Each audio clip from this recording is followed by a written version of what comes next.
തലസ്ഥാന കോർപ്പറേഷനിൽ മത്സരിക്കുന്ന ഇടതുപക്ഷ സ്ഥാനാർത്ഥിയായിട്ടുള്ള വഞ്ചിയൂർ ബാബുവിനെ കേന്ദ്രീകരിച്ച് ചില സംഘടിത കേന്ദ്രങ്ങളിൽ നിന്ന് ഒരു വിവാദം പടച്ചുവിട്ടു. ഒരു ജാതി ആരോപണം.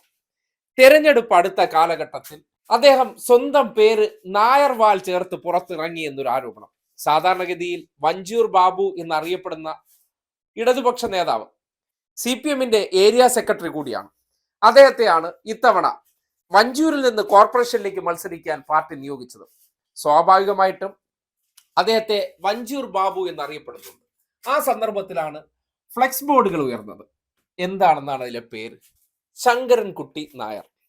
ഉടനടി പ്രചരണം തുടങ്ങി. എന്താണ്? തെരഞ്ഞെടുപ്പ് വന്നപ്പോൾ അദ്ദേഹം നായറാണ് എന്നുള്ള ലേബലിന് വേണ്ടിയാണ് അങ്ങനെ ഫ്ലെക്സ് അടിച്ചിറക്കിയതെന്ന്. ഇനി ഈ പ്രചരണങ്ങൾക്കപ്പുറം വസ്തുത എന്താണെന്ന് കേൾക്കണ്ടേ? കേരളത്തിലെ മാധ്യമ സ്ഥാപനങ്ങൾക്കകത്തും അതേപോലെ സോഷ്യൽ മീഡിയക്കകത്തൊക്കെ ഇരിക്കുന്ന പല താപ്പാനകളുണ്ട്. ഇടതുപക്ഷക്കാരെ കേന്ദ്രീകരിച്ച് എന്തെങ്കിലുമൊക്കെ വിവാദങ്ങൾ സൃഷ്ടിക്കുക എന്നുള്ള ചില ഗൂഢ കേന്ദ്രങ്ങൾ. ആ കേന്ദ്രങ്ങളിൽ നിന്ന് ഉയർന്നു വന്നതിന്റെ യാഥാർത്ഥ്യം എന്താണെന്ന് നിങ്ങൾ കേൾക്കണ്ടേ? തെരഞ്ഞെടുപ്പിൽ മത്സരിക്കണമെങ്കിൽ വ്യക്തിയുടെ ഔദ്യോഗിക നാമം വേണം. അതെന്താണെന്ന് വഞ്ചിയൂർ ബാബു തന്നെ പറയുന്നത് കേൾക്കും. തിരുവനന്തപുരം കോർപ്പറേഷനിലെ വഞ്ചിയൂർ വാർഡ് ഇപ്പോൾ ഒരു ശ്രദ്ധാകേന്ദ്രമാകുന്നതിന് ഒരു കാരണം ഈ പേരാണ്. സഖാവ് ശങ്കരൻകുട്ടി നായർ. വഞ്ചിയൂർ പി ബാബുവിൻ്റെ പേര് ശങ്കരൻകുട്ടി നായർ എന്ന് എഴുതിയതുമായി ബന്ധപ്പെട്ട് ഭയങ്കര ചർച്ച സോഷ്യൽ മീഡിയയിലൊക്കെ നടക്കുന്നുണ്ട്. ഈ ശങ്കരൻകുട്ടി നായർ വഞ്ചിയൂർ ബാബു ആയത് എങ്ങനെ? വഞ്ചിയൂർ ബാബു ആണ് എന്നെ അറിയപ്പെടുന്നത്. ശങ്കരൻകുട്ടി നായരുടെ ഔദ്യോഗിക പേര് അത് ആളുകൾക്കാർക്കും അറിഞ്ഞുകൂടാ. കഴിഞ്ഞ ഇലക്ഷന് ഞാൻ ആ ശങ്കരൻകുട്ടി നായർ എന്നുള്ള പേരിൽ തന്നെയാണ് മത്സരിച്ചത്. കഴിഞ്ഞ ഇലക്ഷൻ്റെ വേണമെങ്കിൽ നിങ്ങൾക്ക് അതിൻ്റെ നോട്ടീസിൻ്റെ കോപ്പി എൻ്റെ കയ്യിലുണ്ട്. അത് നിങ്ങൾക്ക് വേണമെങ്കിൽ അയച്ചു തരാം.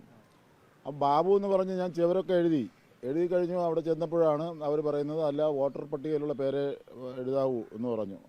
അതിൽ പിന്നെ ഞാൻ എഴുതിയതെടുത്തെല്ലാം തിരുത്തി ബ്രാക്കറ്റിൽ വഞ്ചിയൂർ ബാബു എന്നും ശങ്കരൻകുട്ടി നായരെന്നും ബ്രാക്കറ്റിൽ ഇട്ടു. ഏതായാലും തെരഞ്ഞെടുപ്പ് കമ്മീഷൻ അങ്ങനെ തന്നെ തന്നു. വഞ്ചിയൂർ ബാബു എന്നുള്ള പേരും അതിൻ്റെ അടിയിൽ വയ്ക്കാൻ തന്നു.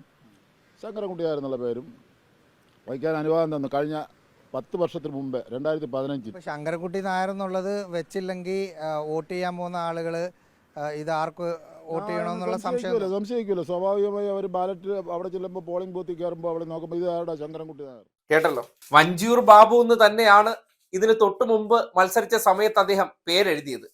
എല്ലായിടങ്ങളിലും ആ പേര് മതിലെഴുത്തിനൊക്കെ ഉപയോഗിച്ചതിന് ശേഷം നോമിനേഷൻ സന്ദർഭത്തിലാണ് അറിയുന്നത് അങ്ങനെ വിളിപ്പേര് വെച്ചിട്ട് മത്സരിക്കാൻ പറ്റില്ല, ഔദ്യോഗിക നാമത്തിൽ മാത്രമേ സ്ഥാനാർത്ഥിക്ക് മത്സരിക്കാൻ പറ്റുള്ളൂ. സ്വാഭാവികമായിട്ടും ആ ഔദ്യോഗിക നാമമായിരിക്കും എവിടെയും വരുന്നത്, നേരെ വോട്ടിംഗ് മെഷീനിലും വരുന്നത്. അപ്പോ വഞ്ചിയൂർ ബാബു ആണ് മത്സരിക്കുന്നു എന്ന് വോട്ടർമാരോട് പറഞ്ഞാൽ അവർ നേരെ വോട്ട് ചെയ്യാൻ ചെല്ലുന്ന സന്ദർഭത്തിൽ വഞ്ചിയൂർ ബാബു എന്ന പേര് ആ ഇലക്ട്രോണിക് വോട്ടിംഗ് യന്ത്രത്തിൽ കാണില്ല. സ്വാഭാവികമായിട്ടും പ്രായമായവർക്ക് തെറ്റാലോ, ഇതാരാ ഈ ശങ്കരൻകുട്ടി നായർ എന്ന് ആ സന്ദർഭത്തിൽ ചോദിക്കില്ലേ? വഞ്ചിയൂർ ബാബു എന്ന പേര് ബ്രാക്കറ്റിൽ വെച്ചതിന് ശേഷം അദ്ദേഹം ശങ്കരൻകുട്ടി നായർ എന്ന പേര് നാട്ടുകാരെടുത്ത് പരിചയപ്പെടുത്തുകയാണ്. ഇത് തന്നെയാണ് നേരത്തെ 2011 മത്സരിച്ചപ്പോഴും അദ്ദേഹം ചെയ്ത പ്രവർത്തനം. അത് അന്ന് ചർച്ചയായില്ല, പക്ഷെ ഇന്ന് ചർച്ചയാക്കണം. ഇന്നിപ്പോ കേരളത്തിൽ BJP വളർന്നു വരുന്ന അനുസരിച്ച് എന്തിലും ഏതിലും ജാതിയാണല്ലോ. വ്യക്തിയുടെ സത്യസന്ധതയെ പോലും അല്ലെങ്കിൽ അദ്ദേഹത്തിന്റെ ഔദ്യോഗിക പേര് അല്ലെങ്കിൽ വീട്ടുകാരിട്ട പേര് ശങ്കരൻകുട്ടി നായർ ആയിപ്പോയത് അദ്ദേഹത്തിന്റെ തെറ്റാണോ? അദ്ദേഹം ആ പേര് പോലും ഉപയോഗിക്കാറില്ല. നാട്ടുകാർ വഞ്ചിയൂർ ബാബു എന്നാണ് വിളിക്കാറുള്ളത്. പക്ഷേ തെരഞ്ഞെടുപ്പിൽ മത്സരിക്കുമ്പോൾ നാട്ടുകാർക്ക് മുന്നിൽ തന്റെ ഔദ്യോഗിക നാമം പറയേണ്ടതുണ്ട്. അല്ലെങ്കിൽ വോട്ടിങ്ങിന് ചെല്ലുന്ന സന്ദർഭത്തിൽ നാട്ടുകാർക്ക് അത് അറിയാൻ പറ്റാത്ത അവസ്ഥ വരും. അത് മനസ്സിലാക്കി കൊടുക്കാൻ വേണ്ടി ഔദ്യോഗിക നാമം ഉപയോഗിച്ചപ്പോൾ ഉടനടി വ്യാജ പ്രചരണം എങ്ങനെ നോക്കിയേ? ജാതിവാൽ ഉപയോഗിച്ചത്രേ, നായരായത്രേ. ഇതാണ് കേരളത്തിലെ സംഘപരിവാറുകാരുടെയും അവർക്ക് ചൂട്ടുപിടിക്കുന്ന കോൺഗ്രസ്സുകാരുടെ കുബുദ്ധികൾ. എങ്ങനെയൊക്കെ ഇടതുപക്ഷ നേതാക്കന്മാരെ ചെളി വാരി തേക്കാമോ കരിവാരി തേക്കാൻ പറ്റുമോ അതിനൊക്കെ കൃത്രിമ വിവാദങ്ങൾ ഉണ്ടാക്കുക. റിപ്പോർട്ടർ ചാനൽ കൊടുത്ത ആ പ്രതികരണത്തിൽ അദ്ദേഹം കൃത്യമായി പറയുന്നുണ്ട്, ഞാൻ കഴിഞ്ഞ തവണയും ഈ പേരിൽ തന്നെയാണ് മത്സരിച്ചത്, അന്ന് വിവാദവും ഇല്ല.